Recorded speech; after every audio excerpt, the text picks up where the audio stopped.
Hello दोस्तों, आप सभी का स्वागत है आपके अपने चैनल राज एग्ज़ाम अड्डा में। आज की क्लास हमारी हिंदी की क्लास रहने वाली है और हिंदी के महत्वपूर्ण प्रश्नों पर आज की क्लास में हम डिस्कस करने वाले हैं। आज का जो सबसे पहला हमारा प्रश्न है, प्रिंट मीडिया में डेस्क क्या है? प्रिंट मीडिया में डेस्क क्या है? तो प्रिंट मीडिया में डेस्क संपादन है। ठीक है, क्या है? प्रिंट मीडिया में डेस्क संपादन है। अगले क्वेश्चन की ओर चलेंगे। अगला जो हमारा क्वेश्चन है, किसी विचाराधार या किसी खास उद्देश्य को ले उठाकर जनमत बनाने का प्रयास करने वाली पत्रकारिता है। तो वो पत्रकारिता क्या कहलाती है? तो वो जो पत्रकारिता कहलाती है एडवोकेसी पत्रकारिता। कौन सी कहलाती है? एडवोकेसी पत्रकारिता कहलाती है किसी विचारधारा या किसी खास उद्देश्य को उठाकर जनमत बनाने का प्रयास करने वाली पत्रकारिता। अगले क्वेश्चन की ओर चलेंगे। अगला जो हमारा क्वेश्चन रहने वाला है, निम्न में से फेसबुक का स्थापना वर्ष है। इनमें से फेसबुक का स्थापना वर्ष क्या है? तो फेसबुक का जो स्थापना वर्ष है 2004। 4 फरवरी 2004 को क्या हुआ था? फेसबुक की स्थापना की गई थी। फेसबुक अमेरिका की कंपनी है। कहाँ की कंपनी है फेसबुक? तो अमेरिका की कंपनी है फेसबुक। और लोकप्रिय सोशल मीडिया है क्या? फेसबुक। एक बार अधिकतम 30 फोटो को अपलोड कर सकते हैं किसमें? तो फोटो जो फेसबुक पर अधिकतम कितने फ़ोटो अपलोड कर सकते हैं एक समय में? तो 30 फ़ोटो अपलोड कर सकते हैं। फेसबुक के मालिक कौन है? तो मार्क जुकरबर्ग फेसबुक के मालिक हैं। फेसबुक का हेडक्वार्टर कहाँ है? तो मिल्नो पार्क कैलिफोर्निया के अंदर क्या है? फेसबुक का हेडक्वार्टर यानी यूएसए के अंदर है। व्हाट्सएप की बात करें तो व्हाट्सएप भी एक अमेरिकन कंपनी है जिसकी स्थापना कब होती है व्हाट्सएप की? तो 2009 में व्हाट्सएप की स्थापना की जाती है। और व्हाट्सएप बनाने वाले व्यक्ति कौन है? तो ब्रायन एक्टन और जैन कूप ने व्हाट्सएप का क्या करा है भाई? व्हाट्सएप को बनाया है।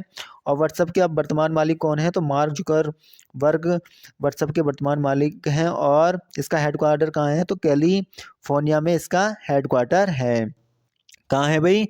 तो कैलिफोर्निया में इसका हेडक्वार्टर है। इंस्टाग्राम की बात करें तो इंस्टाग्राम भी अमेरिकन कंपनी है। और इंस्टाग्राम की स्थापना कब की गई? तो 6 अक्टूबर 2010 में इंस्टाग्राम की स्थापना की जाती है। और केविन सिंड्रोम इसके मालिक वो क्या है भैया? इसके संस्थापक हैं। और मालिक कौन है? तो मालिक इंस्टाग्राम के भी कौन है? मार्क जुकरबर्ग मालिक हैं इंस्टाग्राम के।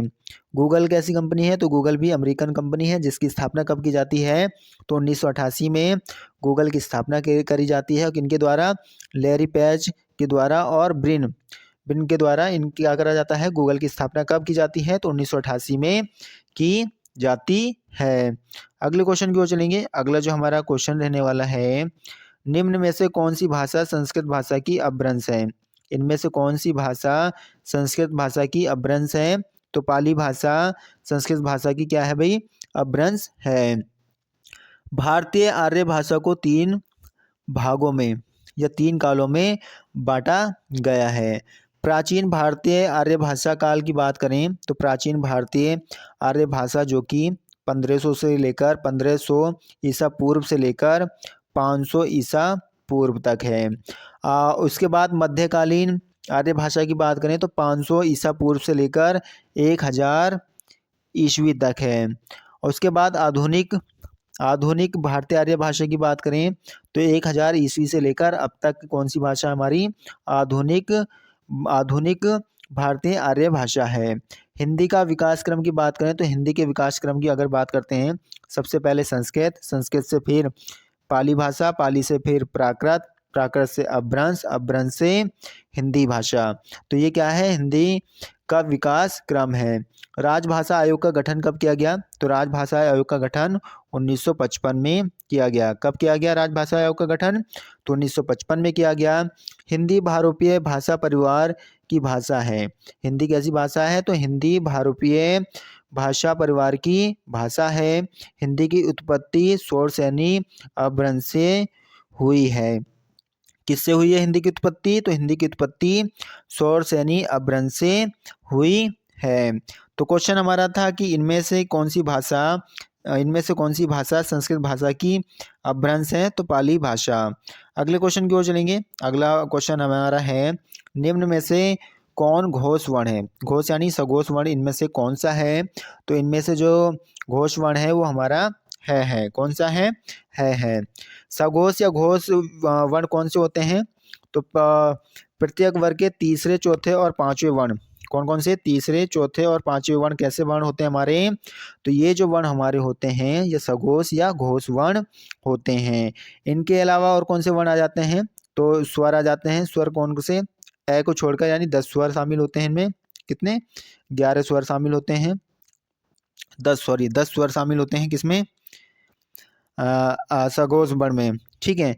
और अंतस्थ व्यंजन शामिल होते हैं। अंतस्थ व्यंजन यानी य, रे, ले, वे शामिल होते हैं किसमें? सघोष वर्ण में। और अघोष वर्ण किनको कहा जाता है? तो प्रत्येक वर्ग का दूसरा और पहला और दूसरा वर्ण क्या कहलाते हैं?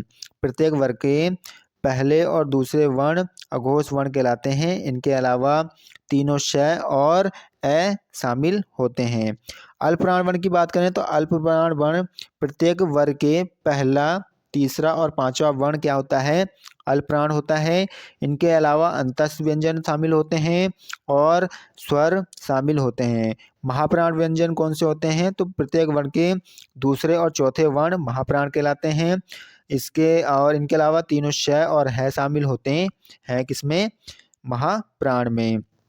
तो क्वेश्चन हमारा था कि निम्न में से घोष वर्ण है, तो इनमें से जो घोष वर्ण है वो है। अगला जो हमारा क्वेश्चन रहने वाला है, अगला क्वेश्चन हमारा है, सभी भारतीय गीता के महात्म्य से परिचित हैं, तो शुद्ध बताना है कि इनमें से शुद्ध कौन सा है। तो इनमें से शुद्ध हमारा महात्म्य ऐसे लिखा जाएगा। ठीक है। शुद्ध वर्तनी को चुनना है कि इनमें से शुद्ध वर्तनी कौन सा है। तो कवित्री इसमें क्या है? शुद्ध वर्तनी में ये लिखा हुआ है।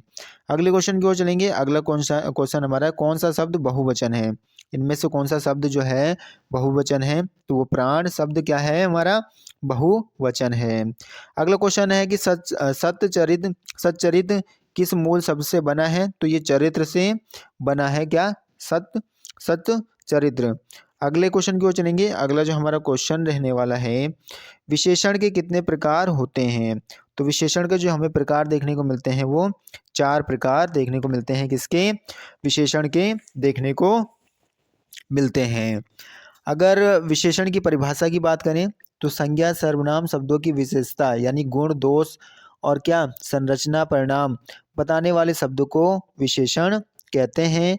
यह विशेषण कैसा शब्द है? तो विशेषण अविकारी शब्द है। विशेषण के भेद कितने होते हैं? तो विशेषण के 4 भेद हमें देखने को मिलते हैं। गुणवाचक विशेषण, संख्यावाचक विशेषण, परिमाणवाचक विशेषण या सार्वनामिक विशेषण, जिसी को संकेतवाचक विशेषण या निजवाचक विशेषण भी कहते हैं। अगले क्वेश्चन की ओर चलेंगे। अगला जो हमारा क्वेश्चन रहने वाला है, कमल का पर्यायवाची शब्द नहीं है। इनमें से कौन सा शब्द कमल का पर्यायवाची शब्द नहीं है? तो कौन सा है? रसाल। ठीक है, रसाल कमल का पर्यायवाची नहीं है। कमल के पर्यायवाची शब्दों की बात करें तो पंकज, पवन, अंबुज, नीरज, इंदिवर, राजीव और अरविंद, उत्पल, पुंडरीक, शतदल, अब्ज, नलिन, सरोज, जलजात, सरोज। ठीक है, राजीव, ये आदि किसके हैं? कमल के पर्यायवाची शब्द हैं। रसाल किसको कहते हैं? रसाल के पर्यायवाची शब्द क्या हो जाएंगे? आम, अमृत फल, आम्र, सौरभ, अब, अति, सौरभ, पिक, बंधु। ये किसके पर्यायवाची शब्द हैं? तो ये रसाल के पर्यायवाची शब्द रहने वाले हैं। अगले क्वेश्चन की ओर चलेंगे। अगला क्वेश्चन हमारा है, एकाधिकार का विलोम शब्द होगा। तो एकाधिकार का विलोम शब्द क्या होगा? सर्वाधिकार होगा। एकाधिकार का विलोम शब्द सर्वाधिकार होगा। अगले क्वेश्चन को देखेंगे। प्रख्यात में प्रयुक्त उपसर्ग है। ठीक है, प्रख्यात में प्रयुक्त उपसर्ग कौन सा है? तो इसमें प्र उपसर्ग लगा हुआ है। ठीक है, प्र उपसर्ग से मिलकर ही प्रख्यात का निर्माण किया गया है। उपसर्ग की बात करें तो उप प्लस सर्ग से मिलकर बना है। उप का अर्थ होता है समीप तथा सर्ग का अर्थ होता है सृष्टि करना, अर्थात किसी शब्द के समीप आकर नया शब्द बनाना ही उपसर्ग कहलाता है। वह शब्दांश जो मूल शब्द के पहले लगकर उनके अर्थ में विशेषता उत्पन्न कर देते हैं या उनके मूल रूप में परिवर्तन कर देते हैं, वो शब्द उपसर्ग कहलाते हैं। संस्कृत भाषा में उपसर्गों की संख्या कितनी है? तो संस्कृत भाषा में उपसर्गों की संख्या 22 है। अगले क्वेश्चन की ओर चलेंगे। अगला क्वेश्चन है, जिसकी आशा न की जा सके की गई हो, जिसकी आशा न की गई हो तो अप्रत्याशित हो जाएगा वो। अगले क्वेश्चन के और चलते हैं। अगला क्वेश्चन हमारा है, वाक्य वाक्य के घटक होते हैं। तो वाक्य के घटक कौन क्या होते हैं? उद्देश्य और विधेय वाक्य के क्या होते हैं? घटक होते हैं। वाक्य वाक्य की बात करें तो दो या दो से अधिक पदों का सार्थक समूह जिसका पूरा अर्थ निकलता हो उसे वाक्य कहते हैं। एक सामान्य वाक्य में मुख्यतः कर्ता, कर्म और क्रिया पाई जाती हैं। उद्देश्य की बात करें तो वाक्य में जिसके बारे में कुछ कहा गया हो उसे उद्देश्य कहा जाता है। और विधेय की बात करें तो वाक्य में उद्देश्य के विषम में जो कुछ बातें कही जाएं उसे विधेय कहते हैं। ठीक है। तो क्वेश्चन था कि वाक्य के घटक होते हैं। तो वाक्य के घटक क्या होते हैं? उद्देश्य और विधेय वाक्य के घटक होते हैं। अगले क्वेश्चन की ओर चलेंगे। अगला जो हमारा क्वेश्चन रहने वाला है, वाक्य के शुद्ध भाग का चयन करें। तो वाक्य के शुद्ध भाग का जो चयन करना है, नगर की अधिकतर, इसका क्या हो जाएगा? नगर के अधिकतर वाक्य का शुद्ध भाग हो जाएगा। रामलला नह छू के रचनाकार हैं। रामलला न छू के रचनाकार कौन हैं? तो तुलसीदास जी हैं। तुलसीदास जी की बात करें तो ये भक्ति काल के कवि थे। कौन? तुलसीदास भक्ति काल के कवि थे। जिनका जन्म कब हुआ? तो 1511 में इनका जन्म होता है। कहाँ? राजापुर, उत्तर प्रदेश के अंदर तुलसीदास जी का जन्म होता है। इनके गुरु कौन होते हैं? तो नरहरिदास इनके गुरु होते हैं। और विधा विशेष की बात करें तो ये राम भक्त कवि रहे हैं। इनकी प्रमुख रचनाओं की अगर बात करें तो रामचरितमानस, वैराग्य वैराग्य संदीपनी और जानकी मंगल, हनुमान चालीसा, गीतावली और वारवती मंगल, इनकी ये प्रमुख क्या है? रचनाएं हैं। तुलसीदास को गोस्वामी अभिनव वाल्मीकि कहा जाता है। इन्होंने अपनी रचनाओं में अवधी व ब्रज भाषा का प्रयोग किया है। रामचरितमानस अवधी भाषा में लिखी गई है। और तुलसीदास जी के बचपन का नाम क्या है? तो राम बोला था इनके बचपन का नाम। ठीक है। तो क्वेश्चन हमारा ये था कि रामलला नहछू के रचनाकार कौन है? तो तुलसीदास जी इनके इस रचना के रचनाकार हैं।